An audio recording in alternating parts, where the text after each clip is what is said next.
porque habla de la situación en Gaza, después de haber entrevistado a 4 médicos que vivieron en la región, estuvieron en la región y que han salido y que han hablado con distintos medios internacionales. Lo hicieron con El País y lo hicieron con este periodista.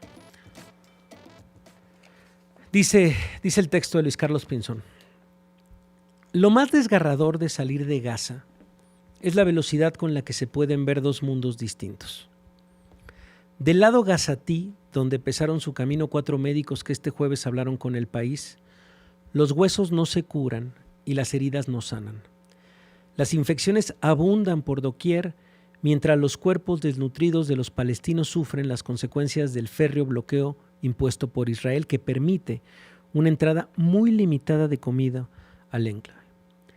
Los bombardeos continúan mientras el desánimo arrecia en una población diezmada por el hambre, donde tienen prohibido hasta meterse al mar y donde, como describe el cirujano británico Graeme Groom, las familias duermen juntas para vivir o morir juntas. Los doctores coinciden en que la palabra para describir las 1000 crisis que se viven en Gaza es el cansancio. Hay mucho cansancio. Y la manera en la que el diario El País pone en su, cabecea esta nota, como se le llama en el periodismo, dice: médicos europeos, tras abandonar Gaza, 2 puntos. Los animales tienen más derechos en el Reino Unido que los palestinos en su tierra. 3 doctores británicos y 1 español detallan la grave situación en la franja, donde los profesionales de la medicina trabajan con hambre, sin el material necesario y con el ruido incesante de los bombardeos de fondo. Y una nota que también acompaña esta información es que el enviado especial de la Casa Blanca para Oriente Próximo, Steve Witkoff, se desplazó hoy a Israel en lo que supone su primera visita en casi 3 meses. El viaje de Witkoff tiene como objetivo abordar la catástrofe humanitaria en Gaza con los dirigentes israelíes. Horas después de la llegada de Witkoff a Israel, la secretaria de prensa de la Casa Blanca, Caroline Leavitt, informó en una comparecencia ante la prensa que tanto el enviado especial como el embajador de Estados Unidos en Israel, Mike Huckabee, viajarán a Gaza el viernes. Importante esto, ¿eh? Viajarán a Gaza el viernes.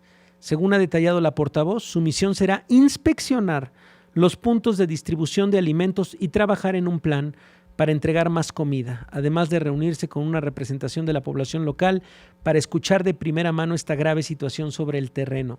Van entonces el embajador de Estados Unidos en Israel y también estará el enviado especial de la Casa Blanca para Oriente Próximo en Gaza el próximo viernes. Información, insisto, muy relevante de un tema central. Y hemos escuchado en los últimos días y en las últimas semanas, tanto desde Reino Unido como de Canadá, el reconocimiento del Estado palestino. ¿Qué significa esto?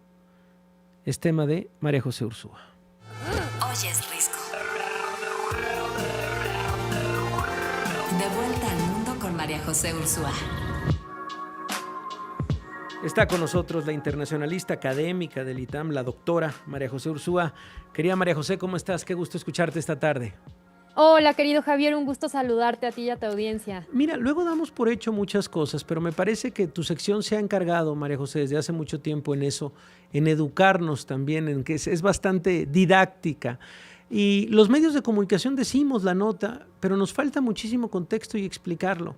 Cuando decimos que tal vez, si sigue la situación así, Reino Unido podría reconocer al Estado palestino, cuando vemos este amague también que hacen desde Canadá, ¿qué significa? Y nos encanta el tema que pone sobre la mesa, que un país, que un Estado reconozca a otro. ¿Qué significa en términos diplomáticos, pero también en los hechos, doctora?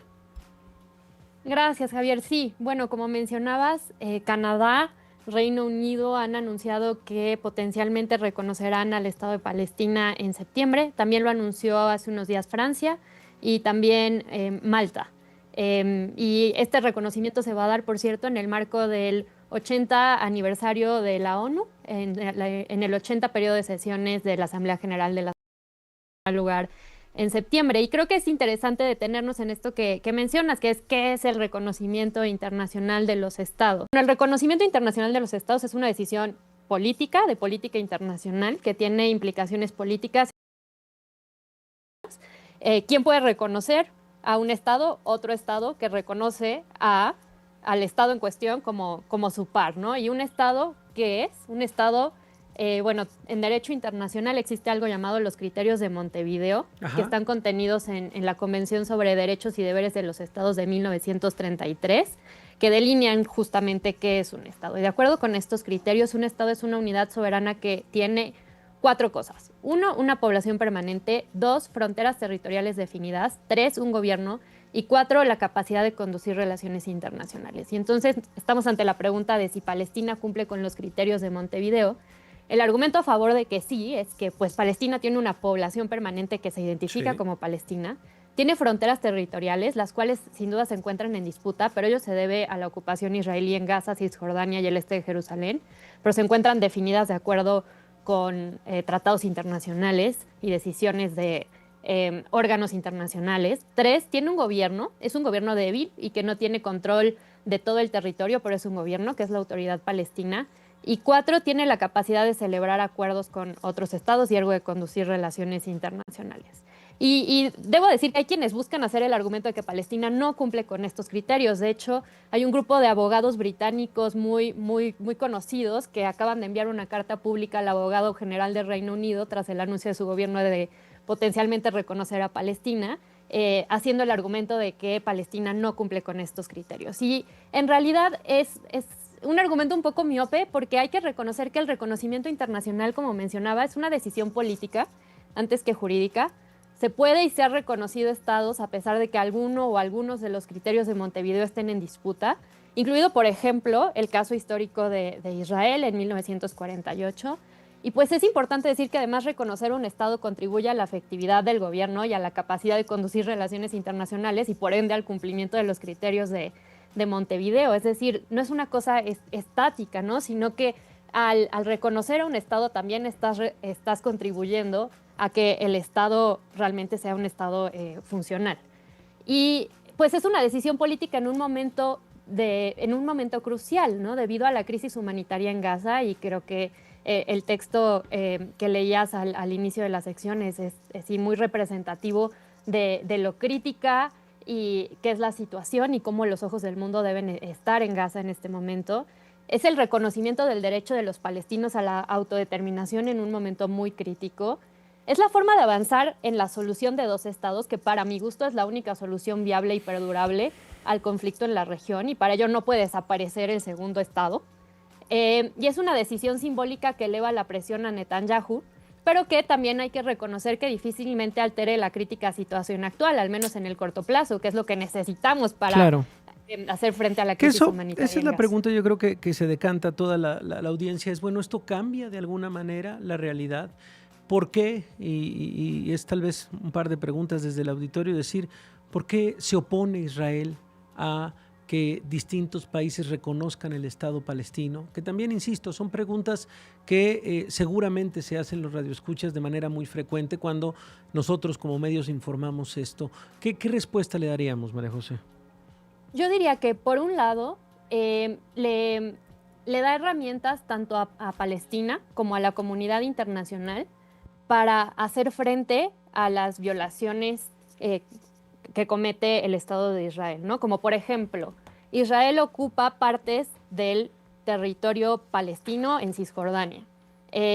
Si la mayor parte de la comunidad internacional, incluido estados muy relevantes y de mucho peso como Reino Unido o Francia, reconocen a Palestina como Estado, pues reconocen le da mayor peso al argumento de que ese es territorio de un Estado, que es Palestina, y que no puede ser ocupado por el gobierno de Israel. Entonces creo que le sube la presión al gobierno de Israel, pero es cierto que pues mientras que Estados Unidos continúe apoyando de manera así irrevocable al gobierno de Israel, aunque empezamos a ver que tal vez incluso Estados Unidos está dispuesto a ser un poco crítico de la situación en Gaza, es difícil, ¿no? que logremos dar pasos significativos hacia resolver la crisis humanitaria en Gaza y aún más difícil aún, hacia una solución perdurable en donde haya dos estados que convivan en paz.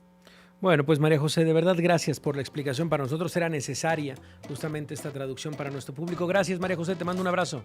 Un gusto, Javier, gracias por el espacio. Ahí está la voz de la doctora. Nosotros vamos a una pausa y regresamos.